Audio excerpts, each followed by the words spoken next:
Olá pessoal, tudo bem com você? Continuando nossos estudos sobre composição química dos seres vivos. Hoje a gente vai estudar substâncias orgânicas da célula. Lembrando, gente, substâncias orgânicas são diversas, é uma aula considerada extensa, a gente não vai abordar todas as partes, todos os conceitos esmiuçados, mas a gente vai direto naquilo que é importante, naquilo que é cobrado. Então essa é uma aula teórica aqui no nosso curso de Biologia para Concurso, ela é mais para direcionar vocês, para ajudar vocês a relembrar, para ajudar vocês a ter maldade com algumas coisas, de como ele é cobrado. E aí eu sempre vou indicar onde você tem que reforçar, olha, dá uma revisada aqui, link que você pode acessar para poder estudar, para poder se aprofundar, caso você queira. E depois a gente vai ver como esse assunto ele é cobrado nas questões de concurso público, principalmente aí da banca que você está estudando. Bora lá? Primeira coisa pra gente relembrar é que as substâncias orgânicas são aquelas formadas por carbono, hidrogênio e, na maioria das vezes, oxigênio junto. A primeira substância orgânica que a gente vai estudar são os carboidratos, que também podem ser chamados de hidratos de carbono, açúcares, glicídios ou glucídios. Nili, por que você colocou esses nomes todos? Porque uma das dicas de estudar para concurso público é aumentar o nosso vocabulário. Muitas vezes, serve na verdade para qualquer processo seletivo. Muitas vezes você estudou a questão, você sabe a matéria, e aí você erra porque aparece um termo na qual você não se lembra o que esse termo significa. Aí você sabe a matéria toda de carboidrato, só que aí a pergunta começa falando assim: os glicídios mais conhecidos, ou os glicídios são divididos em... E aí você fala, meu Deus, o que é glicídio? Você não lembra. Porque, gente, o objetivo do concurso público é fazer com que algumas pessoas cheguem lá, ou seja, passem, consigam uma vaga e que outros não. E aí eles vão criando vários critérios de desclassificação. Um deles é esse, se a pessoa não tá muito bem de vocabulário, eles vão colocar outros termos não tão conhecidos de uma mesma substância que a gente estuda muito, para ver se alguns caem nessa pegadinha. Então, o carboidrato pode ser conhecido como hidrato de carbono, açúcares, glicídios ou glucídios. Eles são classificados principalmente em 3 tipos, são os monossacarídeos, os oligosacarídeos e os polissacarídeos. Só que dentro dos oligos a gente fala dos disacarídeos. Os monossacarídeos, eles têm uma fórmula na qual eles são conhecidos, que é essa fórmula que está aqui, que é CnH2NON. O que é isso? Se a gente tem um carboidrato que é chamado de triose, significa que no lugar desse N aqui, a gente vai sempre substituir pelo número 3. Então, vai ficar C3, H2 vezes 3, ou seja, H6O3. Belezinha. Então, a fórmula de uma triose é 3 átomos de carbono, 6 átomos de hidrogênio, 3 átomos de oxigênio. Quais são os monossacarídeos mais conhecidos? As pentoses, que são aqueles que o N vale 5, então é C5H2 vezes 5O5. Então, C5 átomos de carbono, 10 átomos de hidrogênio, 5 átomos de oxigênio. Qual é a pentose mais conhecida? Desoxirribose, que é o açúcar presente na estrutura do nosso DNA. Já a hexose também é a mais famosa. Na verdade, para mim é a mais famosa porque é onde a gente tem a fórmula C6H12O6, que se você não conhece, você tem que conhecer essa fórmula de cor, que é a fórmula da glicose, que é a nossa principal, assim, ó, a reserva não, é o nosso principal açúcar energético, tá bom? E a frutose, que é aquele açúcar das frutas, ele também é uma hexose com a mesma fórmula molecular da glicose, C6H12O6. Mas, Nili, se é a mesma fórmula molecular, por que não é a mesma substância? Porque, meu querido, a glicose e a frutose se diferenciam apenas pela posição ali dos átomos, porque a fórmula molecular, a quantidade de carbono, de hidrogênio e oxigênio é a mesma. Belezinha? A gente tem os disacarídeos, e os disacarídeos conhecidos são a maltose, a celobiose, a sacarose e a lactose. A maltose é a junção de 2 moléculas de glicose e é aquela que a gente usa no malte para tomar a cervejinha. Então, ela vem também dos vegetais. A celobiose, ela vem da degradação de um polissacarídeo, que a gente já vai estudar, que é a celulose. A sacarose é a união da glicose mais a frutose, ou seja, da glicose mais o açúcar da fruta. E a mais conhecida é a cana-de-açúcar. Lactose é a união da glicose e da galactose. Tem até um chocolate, um sorvete conhecido, galactose, tá bom? Belezinha. A pessoa que tem intolerância à lactose, ela tem geralmente problema com a galactose. Então, o que é o leite sem lactose? Na verdade, é o leite que foi jogado uma enzima lá, que é a lactase, para quebrar esse açúcar e aí ficar só a glicose solta e a galactose ir embora. Por isso, para o nosso paladar de uma pessoa que não tem intolerância à lactose, o leite sem lactose, que tá cheio de glicose, ele é um pouco mais doce, tá bom? Beleza. Agora os polissacarídeos. Agora os polissacarídeos. Alguns polissacarídeos conhecidos, que são formados por centenas e centenas de monossacarídeos, principalmente de glicose.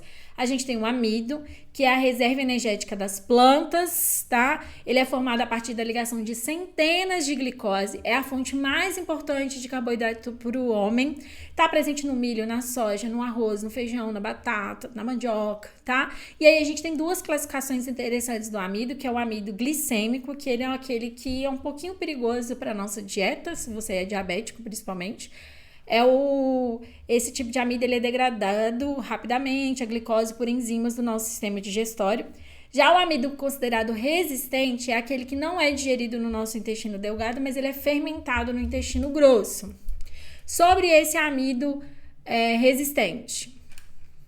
O amido resistente, ele tem uma fama de nos ajudar na nossa dieta, tá bom? Por quê? Porque o amido resistente, ele é um amido que dá mais saciedade, ele tem uma questão de nos ajudar na nossa dieta, a controlar o peso, inclusive é bom para pessoas que têm diabetes, se for consumir carboidrato, consumir esse tipo de carboidrato, por exemplo, que tem em grãos, em batata.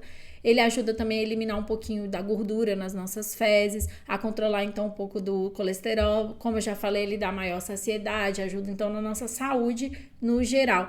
E ele evita que a gente tenha picos de açúcar no nosso sangue. Beleza? Seguindo aí, a gente vai para o glicogênio e a gente precisa conversar um pouquinho sobre o glicogênio. Ele é a reserva energética dos animais, ele é encontrado principalmente no fígado e em células musculares, ele é formado a partir de ligação entre centenas de glicose. Então presta atenção, o glicogênio ele é a nossa reserva energética tanto no músculo quanto no fígado, tá? A gente vai ver um pouquinho disso quando a gente for estudar fermentação láctica. A gente for estudar fermentação láctica em bioenergética. Mas o que é importante a gente entender aqui? É importante a gente compreender que o nosso músculo, ele tem essa reserva energética. Quando a gente está numa atividade muito intensa, por exemplo, uma corrida, uma maratona, que a gente precisa de energia no músculo, é quebrado, né, esse glicogênio ali, nesse ciclo ali do lactato, da glicose. É quebrado esse glicogênio ali nesse ciclo chamado ciclo de Cori, e aí a gente vai obter glicose a partir desse glicogênio armazenado. Bora lá, seguindo. Agora a gente vai falar um pouquinho sobre a celulose, e a celulose é o polissacarídeo estrutural das células vegetais. Ele forma, então, a parede celular dessas células, ele está presente nas fibras. Então, não tem quando fala assim, ó, o nutricionista fala, você precisa se alimentar mais de fibra, alimentar. Gente, é alimento com celulose, é isso, tá? A fibra alimentar que a gente compra pura é literalmente celulose ali. Então, nós, seres humanos, a gente não tem essa capacidade de digerir a celulose, e aí ela vai para as nossas fezes, então ela ajuda a regular o nosso intestino. É diferente de animais como os ruminantes, que eles têm bactérias que ajudam na degradação de celulose. O cupim também tem uma parceria ali com o protozoário que ajuda na degradação da celulose, que é uma simbiose, tá bom? Seguindo, a gente tem a quitina, que é aquele açúcar, aquele polissacarídeo estrutural que está presente ali na formação do exoesqueleto dos artrópodes, na parede celular dos fungos. Então, é um açúcar considerado estrutural. E aí, a gente vai relembrar a função, então, dos carboidratos. Carboidratos podem ser reserva energética, como a gente viu o caso do glicogênio, moeda energética, como a gente vê o caso da glicose, que é aquele açúcar que a gente precisa, pega rapidinho. Pode funcionar de forma estrutural, como é o caso da quitina e da celulose, fazendo parte da estrutura de alguns organismos, beleza?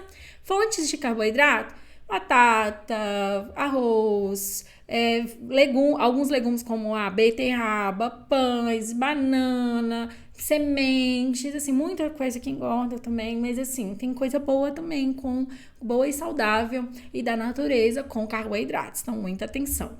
Beleza, vamos para proteínas. Proteínas são consideradas as moléculas ativas, as moléculas mais trabalhadeiras que você tem no seu corpo, tá? Tudo no seu corpo tem uma proteína trabalhando. Tudo. Desde a cor da sua pele até a duplicação do seu material genético, tá bom? Então, vamos falar delas? Vamos seguir então, pessoal? Então, proteínas são moléculas formadas por polipeptídeos contendo geralmente mais de 100 aminoácidos. A menor parte de uma proteína é chamada de aminoácido, a gente já vai entender a estrutura do aminoácido. Proteínas são consideradas macromoléculas, ou seja, moléculas grandes, orgânicas, de alto peso molecular. E os aminoácidos são ligados entre si por uma coisa que a gente chama de ligação peptídica, que você já vai entender. Então, aqui, por exemplo, tem uma proteína bonitinho, olha que bonitinha, a gente vê uma proteína assim, nossa, linda, né? É a tubulina, que é uma proteína que faz parte dos microtúbulos do nosso citoesqueleto. O que é a ligação peptídica? É a ligação entre um carbono e um nitrogênio de um aminoácido com outro e que vai formar água. Nós já vamos ver isso aqui, olha aqui, ó.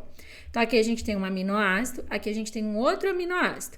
Quando esses aminoácidos se ligam, por exemplo, o carbono de um se ligou com o nitrogênio do outro, vai ter uma quebra, ó.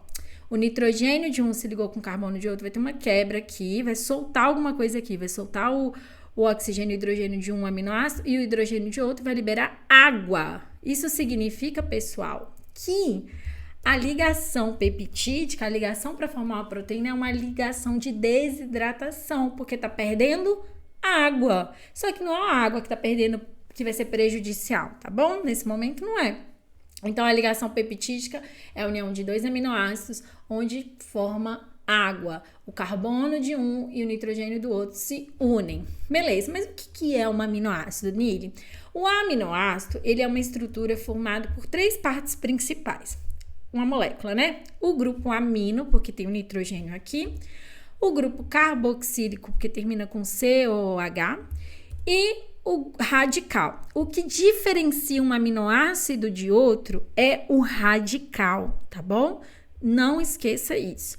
O radical varia nos diferentes aminoácidos e os caracteriza. Gente, existem somente 20 tipos de aminoácido.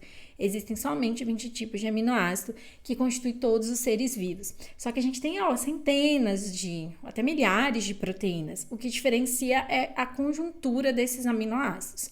O OH de um aminoácido se liga ao H de outro, que é isso que forma a ligação peptídica que a gente viu. E os aminoácidos podem ser divididos em dois grupos principais, às vezes três, tá? Que são os essenciais, que é aqueles que o ser humano não produz e que a gente precisa obter através de uma boa alimentação.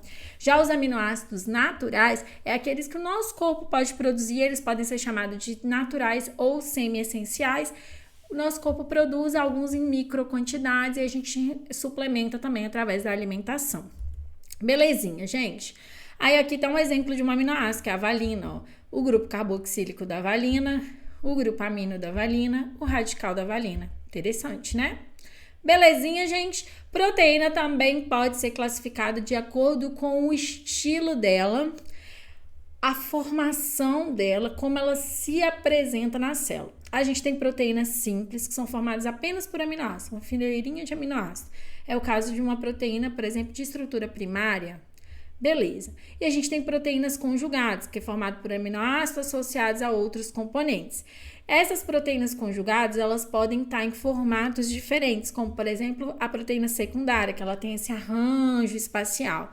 Ou a proteína de estrutura terciária, que ela já vai enovelando um pouquinho. E a mais conhecida é essa estrutura quaternária, que tem uma montagem assim, de cadeias polipeptídicas, tem 3, 4 estruturas diferentes assim aparecendo. É o caso da hemoglobina. Ok. A função da proteína do nosso corpo está intimamente relacionado com a sua forma e com a sua estrutura.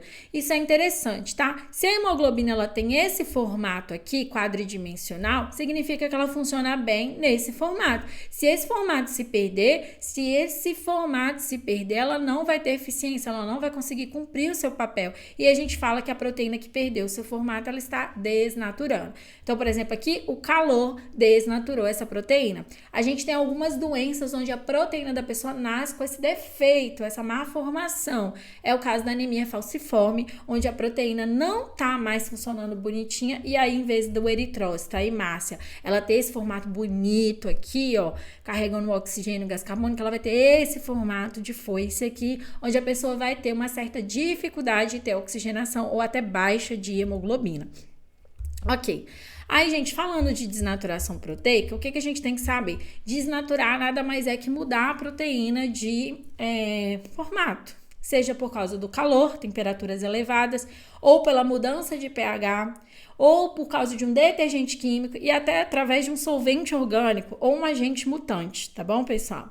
Então, a gente tem algumas desnaturações que elas são reversíveis, é o caso da chapinha ali no nosso cabelo. E a gente tem desnaturações irreversíveis que podem gerar problemas como cânceres ou até outros problemas muito sérios, como acontece se uma pessoa ficar muitos dias com febre, que ela pode vir a óbito. Beleza.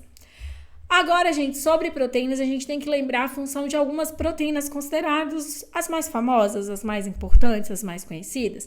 E uma delas é a queratina, que é aquela proteína estrutural que faz parte da nossa unha, do nosso cabelo, do chifre, do caso dos animais. A gente também tem a hemoglobina, que é uma proteína de função de transporte. Ela é responsável, junto com o íon de ferro, de levar oxigênio e gás carbônico pelo nosso corpo, através desse grupo chamado grupo M aqui, ó.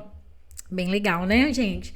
Agora, aqui é o formato das duas visto no microscópio eletrônico. Seguindo, a gente tem proteínas com função hormonal. É o caso da insulina e do anticorpo. A insulina, ela é a chave que controla a entrada e saída de glicose dentro da nossa célula ou da glucose.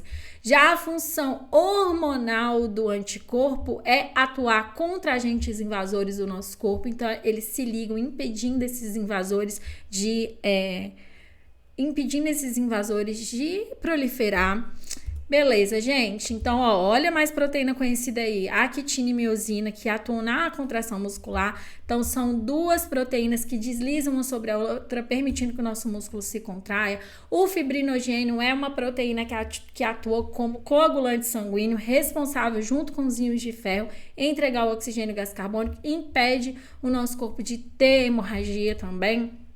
E aí, gente, a gente entra numa parte sobre proteínas, que são as enzimas, que são as famosinhas, as rainhas, no que se trata de trabalho de proteína, tá? E de proteína conhecida. As enzimas, elas têm funções catalisadoras. O que é uma função catalisadora? É acelerar uma reação química na hora que ela tá acontecendo. Então, se você tem uma enzima, o negócio vai fluir mais rápido, tá? Então, por exemplo, aqui tem uma reação química acontecendo. Aqui tem uma reação química acontecendo. Vamos supor que isso aqui é um trabalho da célula, tá? Tirar a tampinha desse negócio. Então, vamos supor que isso aqui é uma reação química acontecendo. Agora, se fosse com enzima, gente, isso aqui seria assim, ó. Rapidinho, tá? The flash. E aí, o que acontece? A enzima, ela funciona num esquema que a gente chama chave fechadura. Isso significa que a gente precisa de uma enzima correta e o substrato correto para poder se encaixar e a reação química acontecer e gerar produtos, tá bom?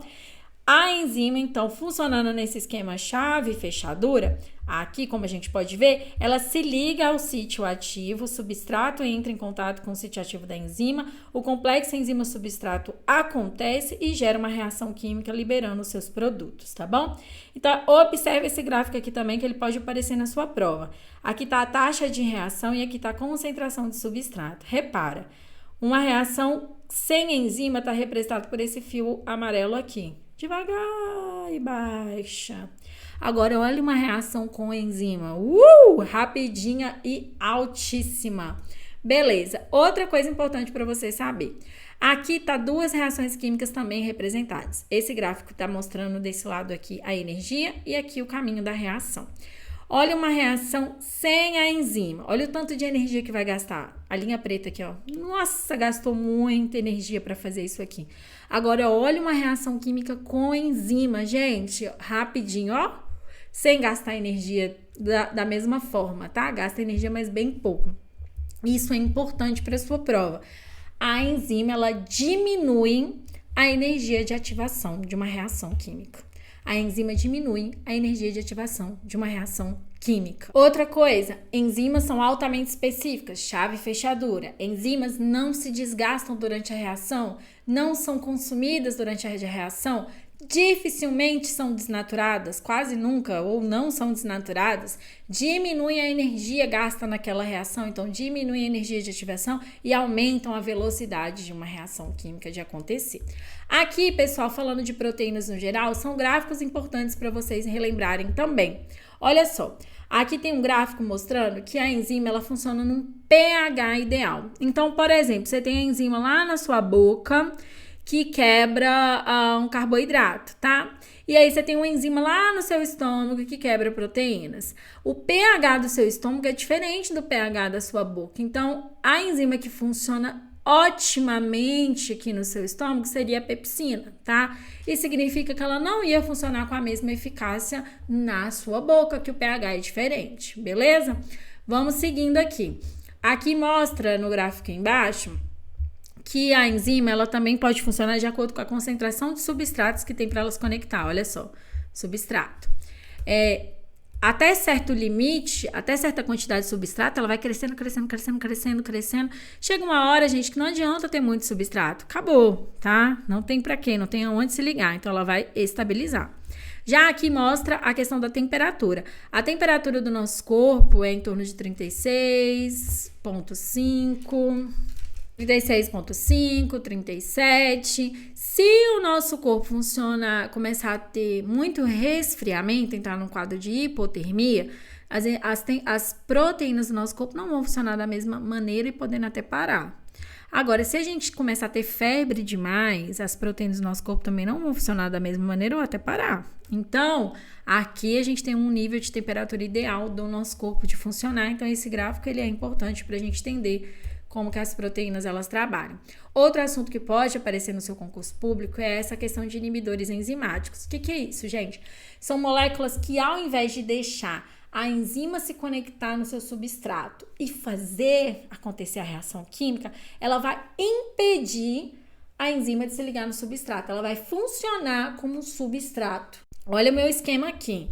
Uma reação de enzima normal acontecendo. Enzima conectando no substrato, produto sendo formado. Agora, olha aqui, um inibidor impedindo a conexão. Um inibidor impedindo essa conexão ou impedindo a conexão de funcionar. Presta atenção aqui, então.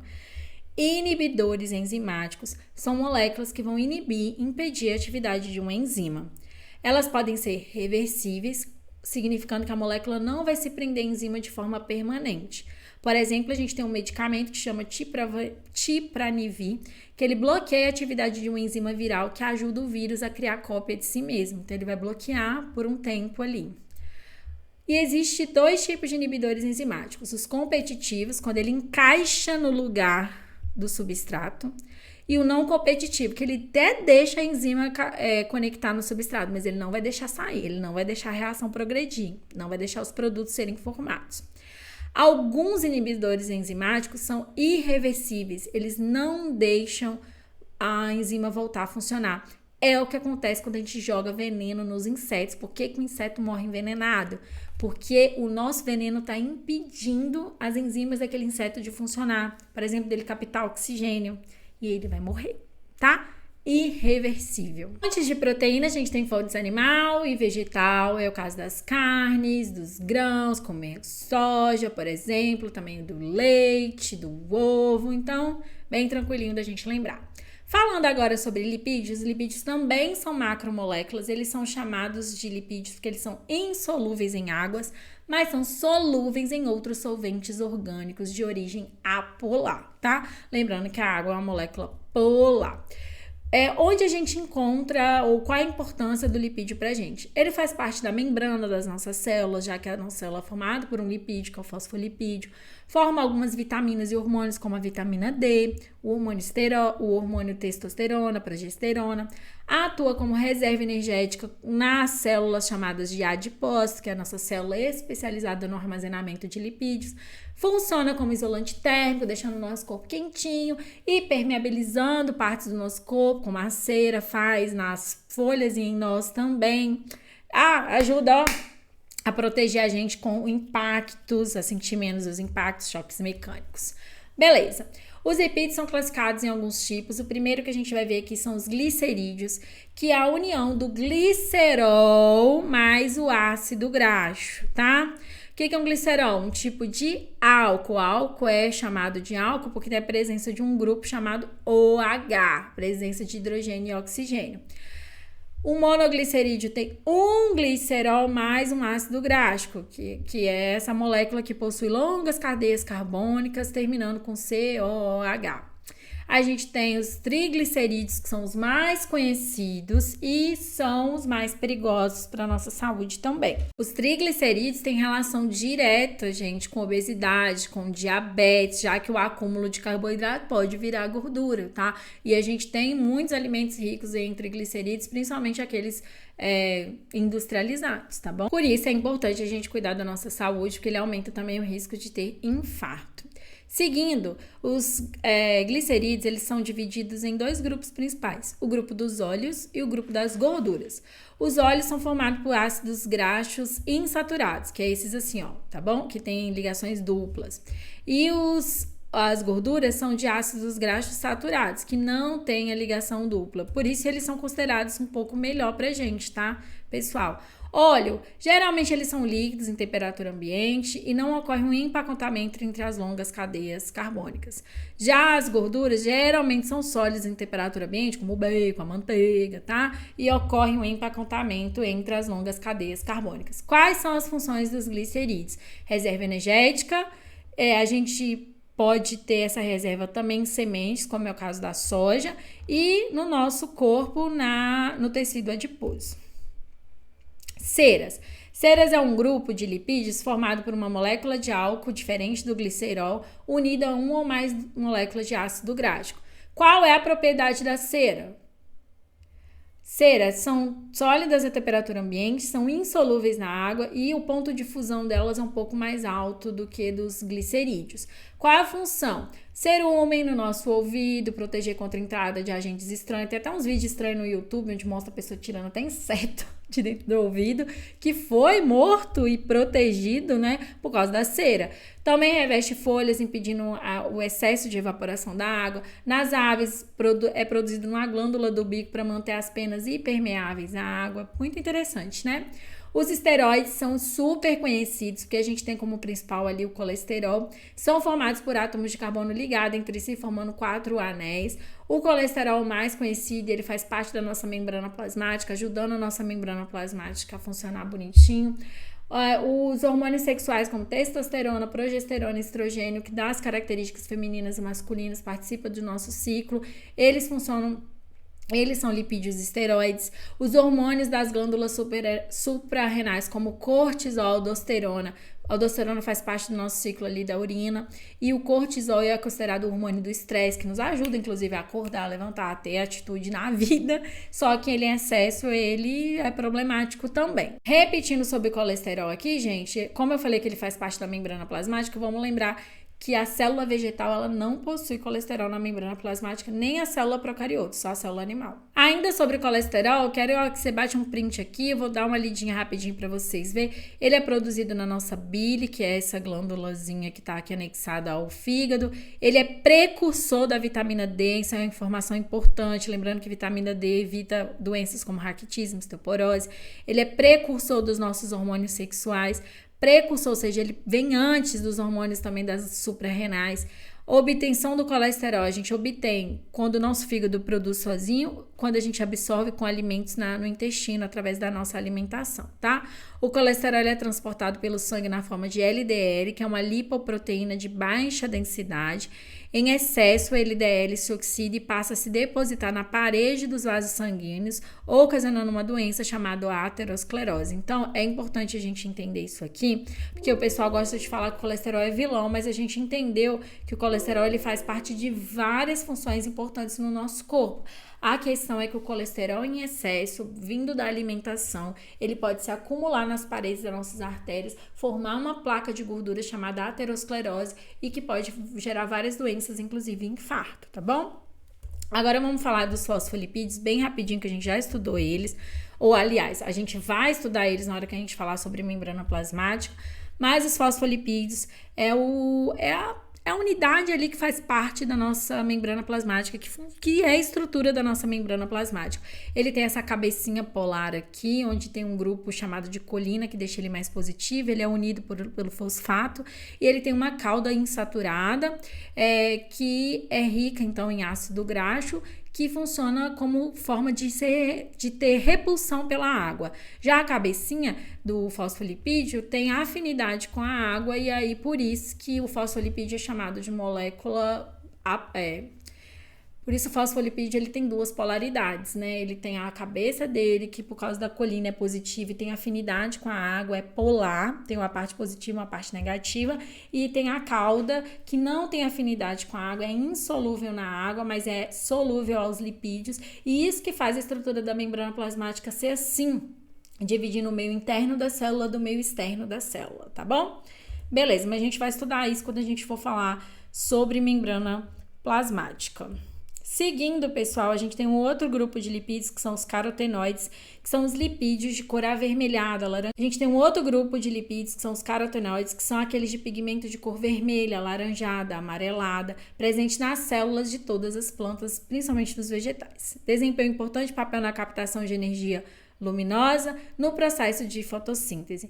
O beta-caroteno, que é o pigmento alaranjado presente na cenoura, é o precursor da vitamina A, que a gente vai estudar, que é o retinol. Os carotenoides são responsáveis pela coloração dos frutos. E aí a gente entra no penúltimo grupo das substâncias orgânicas, que é o DNA e o RNA. Eu falei que essa aula ia ser pesada, então respira, pausa se você quiser para beber uma aguinha e vamos que vamos. Na hora que a gente for falar um pouquinho sobre genética, a gente vai repetir sobre DNA, tá? Então não se preocupa se você não estiver entendendo tudo agora, é normal, você volta, lê, vai dar tudo certo.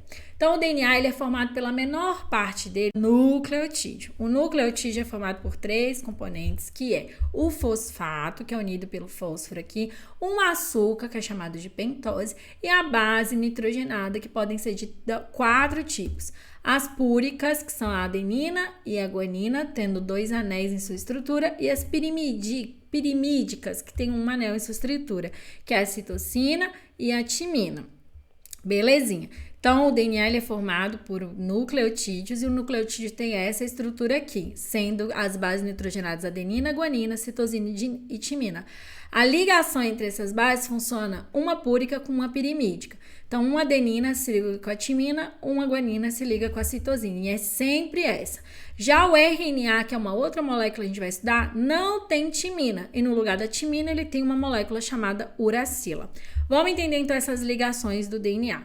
As interações feitas entre os átomos de hidrogênio e os elementos do grupo flúor, oxigênio e nitrogênio é o que forma a ligação entre as bases nitrogenadas. Então, as tais pontes de hidrogênio que ligam uma base nitrogenada na outra é feita pela ligação de hidrogênio e esse grupo FON aqui, flúor, oxigênio e nitrogênio. Nas bases nitrogenadas, citosina sempre se liga com guanina, então aqui nesse desenho, ó, azul sempre se liga com o outro tom de azul, e a adenina sempre se liga com a timina. Então, o vermelho aqui sempre se ligando com o laranjado.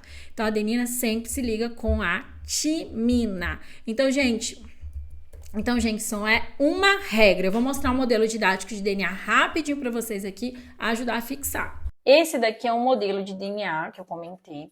E essa parte azul aqui, tá? Essa coluna aqui mostrando as fitas, ela é representada por fosfato e açúcar. Ela é constituída por fosfato e açúcar. Então, essa parte estrutural aqui que forma a minha fita de DNA é isso. Lembrando que o DNA ele é formado por 3 partes, né? Que é o nucleotídeo, que é o grupo fosfato, um açúcar, que é a pentose, já que é formado por 5 carbonos, e a base nitrogenada, tá bom? Essa base nitrogenada aqui, ela é representada por 4 letras, que é adenina, que se liga com timina por 2 ligações de hidrogênio, e citosina, que se liga com guanina por 3 ligações de hidrogênio.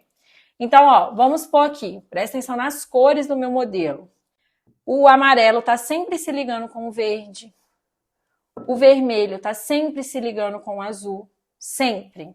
Então, vamos supor aqui que o meu verde, ele seja adenina e o meu amarelo tem que ser timina. Então, onde tem adenina, tem timina grudado.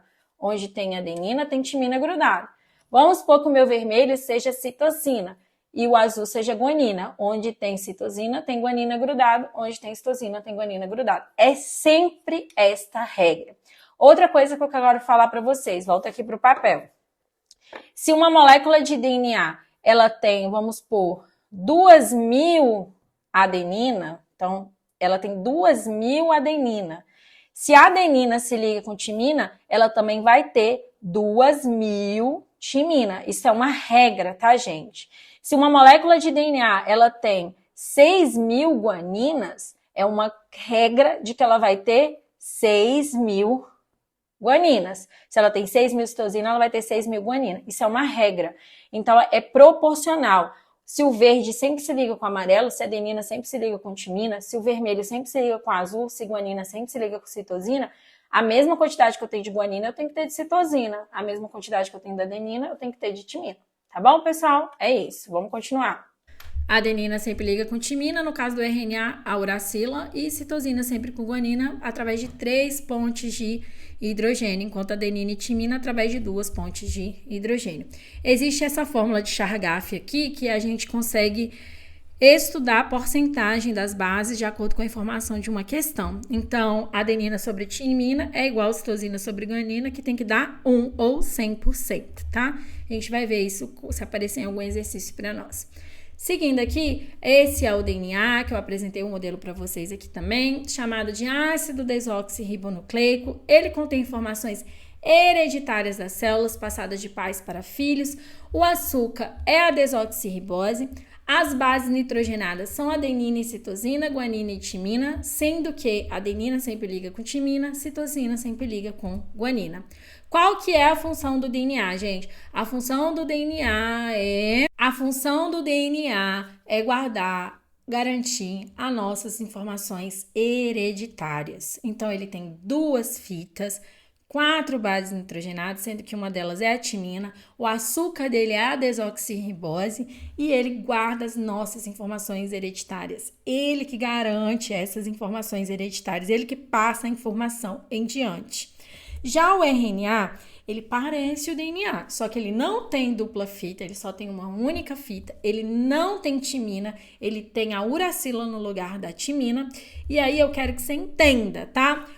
Qual que é a função do RNA? O RNA, ele é especializado em fabricar proteínas. É como se o nosso corpo falasse japonês, é como se nosso DNA falasse japonês e as nossas células entendessem português. Mas para que a nossa célula entenda o japonês do DNA, precisa do RNA para traduzir a informação. Então, a gente tem aqui a molécula de DNA passando uma informação, mas para ela passar essa informação, ela precisa transcrever a molécula de RNA. Esse RNA ele vai sair do núcleo da célula, já que o DNA fica guardado no núcleo da célula, vai entrar no ribossomo e a partir dele vai fabricar as proteínas, que nada mais são que a informação do DNA traduzida para trabalhar, para fazer alguma coisa. A gente vai estudar isso melhor quando for falar de genética, mas é só para você já entender. Gente, o RNA, ele tem algumas funções básicas e ele é dividido em 3. O RNA tem essa função geral de fabricar proteínas, mas a gente tem 3 tipos de RNA que a gente entende a função dele mais detalhada. O RNA mensageiro é esse que a molécula de DNA transcreve, é esse que a gente está vendo aí, esse RNA grande, de uma única fita, que tem 4 bases nitrogenadas e uma delas é a uracila. O RNA ribossomal, inclusive, o ribossomo hoje ele nem é considerado mais organela, ele é chamado de riboenzima, um tipo de enzima formado por RNA. E aí, o RNA ribossomal, ele compõe os ribossomos, o RNA mensageiro entra dentro do ribossomo para funcionar. E o RNA transportador, que é aquele que traz um aminoácido para se conectar ali dentro do ribossomo e formar uma proteína e fabricar uma proteína, tá bom? Então, esses são os 3 tipos básicos de RNA que existem. E aí, para a gente resumir, né, todo esse processo que eu acabei de falar, que a gente vê de forma detalhada quando for estudar genética, tá aí o dogma central da biologia. Você entendendo isso aqui, você entende muita coisa. O DNA, ele se duplica, ele tem essa capacidade de se replicar, de formar novas cópias de si mesmo. Esse DNA duplicado, ele se duplica dentro do núcleo, tá? Uma vez duplicado, ele transcreve, ele cria a molécula de RNA. Essa molécula de RNA, que é o RNA mensageiro, é criada, transcrita também dentro do núcleo da célula. O RNA mensageiro sai do núcleo da célula através dos seus poros, vai lá para o citoplasma, entra no ribossomo e traduz a informação do DNA no formato de proteínas, fazendo lá aquele processo de fabricação de proteínas. Esse processo de fabricação de proteínas é chamado de tradução e ocorre no citoplasma da célula.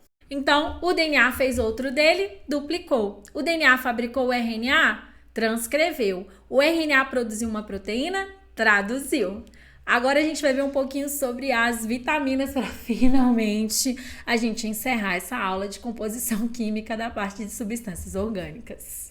Vitaminas é um nome que veio dos compostos de amina de química. Elas são chamadas também de exo-hormônios, tá bom? Seguindo. As vitaminas são classificadas em 2 grupos. As vitaminas hidrossolúveis são aquelas solúveis em água.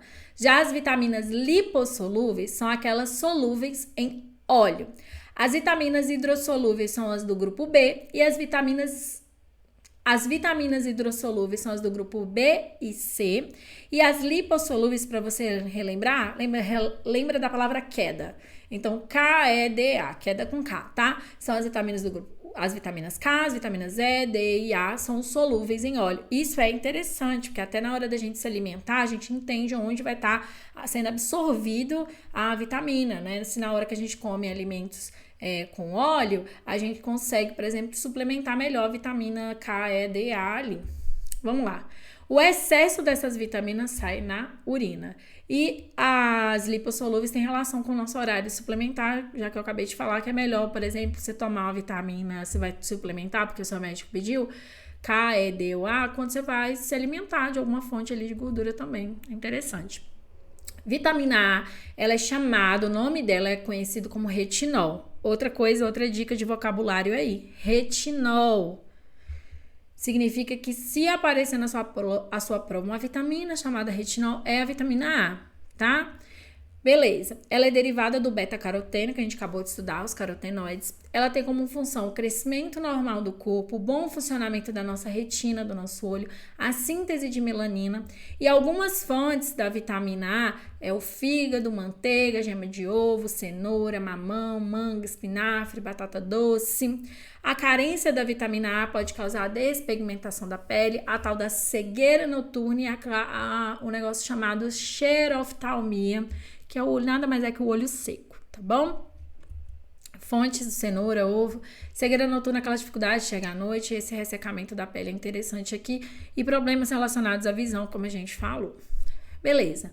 Vitamina B2. A vitamina B2 ela é conhecida como riboflavina e ela pode ser encontrada naturalmente em diversos alimentos, como derivados de leite, carnes, ovos, cogumelos, castanhas. Desempenha papéis importantes na nossa bioquímica, principalmente em reações chamadas de redox, devido à capacidade de participar de transferência de um ou mais elétrons, já que uma reação química chamada de redox oxidação significa que está perdendo elétron. Ela pode atuar também como um fotossensibilizador. Função necessária para a nossa produção de energia, para funcionamento do nosso metabolismo celular e até para ajudar a metabolizar a gordura. Olha aí que interessante. Ela é importante na formação das hemácias, que é a formação do nosso sangue ali, das células do sangue, e previne doenças de pele e de olhos. A carência, ou seja, a baixa de riboflavina, pode gerar manchas e ressecamentos na nossa pele, erupções escamosas no couro cabeludo e tem uma relação complexa com alguns tipos de câncer, tá? Tanto seu excesso quanto sua falta. Vitamina B12, chamada de cobalamina, é a vitamina com a estrutura tridimensional maior e mais complexa. É também a única vitamina que contém um íon metálico fazendo parte dele, que é o sal mineral cobalto. Olha que interessante, o sal mineral cobalto faz parte da vitamina B12. Gente, a vitamina B12 ela só é encontrada em fontes de origem animal, por isso até pessoas que são vegetarianas, veganas, têm que tomar um certo cuidado aí na hora de abandonar de vez as comidas de fonte animal para suplementar. Funções. Tem função nos nossos ácidos nucleicos, porque está envolvida no ciclo do fosfato, e lembra que o fosfato faz parte do nucleotídeo, que é a base para formar o nosso DNA. Além de atuar na formação das células do sangue, atua sobre o nosso sistema nervoso, formando aquela célula famosinha que é o neurônio. Algumas fontes, como eu falei, origem animal, e carência é a doença chamada anemia perniciosa. Baixa de vitamina B2, ó, escamação no couro cabeludo, baixa de vitamina B12, anemia perniciosa. Vitamina B9, importante vitamina, conhecida como ácido fólico, mas também pode ter outros nomes como folacina, folato, ácido pteroiglutamânico. O B9, que é o ácido fólico, é muita sacanagem uma prova colocar outro nome sem ser ácido fólico. Ele participa como uma coenzima, ou seja, ele ajuda a enzima a funcionar. O que é uma coenzima? Lembra que a enzima funciona no complexo chave e fechadura? Aqui está o substrato, aqui está a enzima, o sítio ativo se liga, funciona um. Coenzima é como se esse substrato não conectasse direito aqui na enzima e a gente precisasse de uma outra estrutura para encaixar. Essa estrutura que encaixa para ajudar a enzima a funcionar é o que a gente chama de coenzima, tá bom? Participa do metabolismo de diversos aminoácidos, fundamental na multiplicação de células e formação de proteínas. Algumas fontes: espinafre, folhas verde escuro, tá, gente?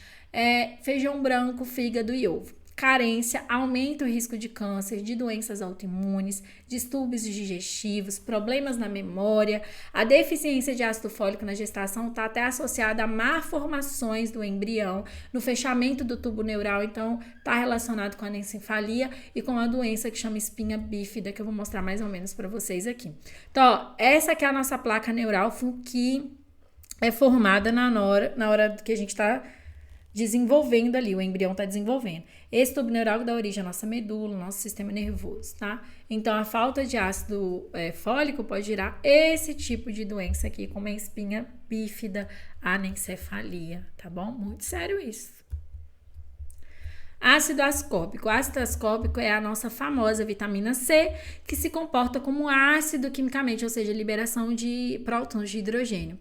Esse nome foi dado porque a deficiência desse ácido no organismo gera uma doença chamada escorbuto. Função: prevenir contra infecção, ele é um ótimo antioxidante, aumenta a eficácia das nossas células imunes, dá um gás para elas. O ácido ascórbico, a vitamina C, ela é uma precursora do colágeno. Então, gente, é muito importante o ácido ascórbico para formar colágeno. Ó, você quer se manter jovem, é bom para você isso aí. Ele funciona como um cofator enzimático.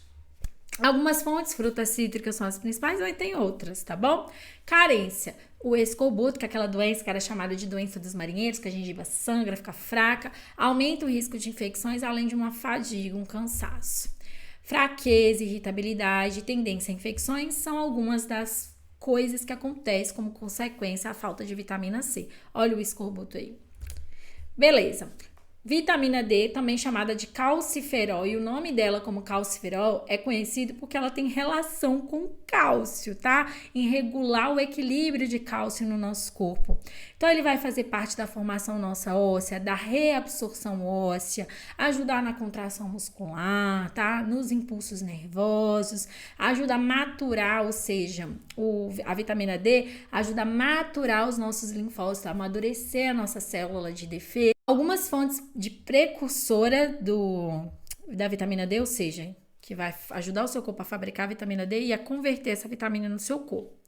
A gente tem alguns alimentos como ovos, queijo, leite, sardinha, salmão, óleo de fígado, bacalhau, que tem uma substância chamada de 7-desidrocolesterol, que é a pré-vitamina D.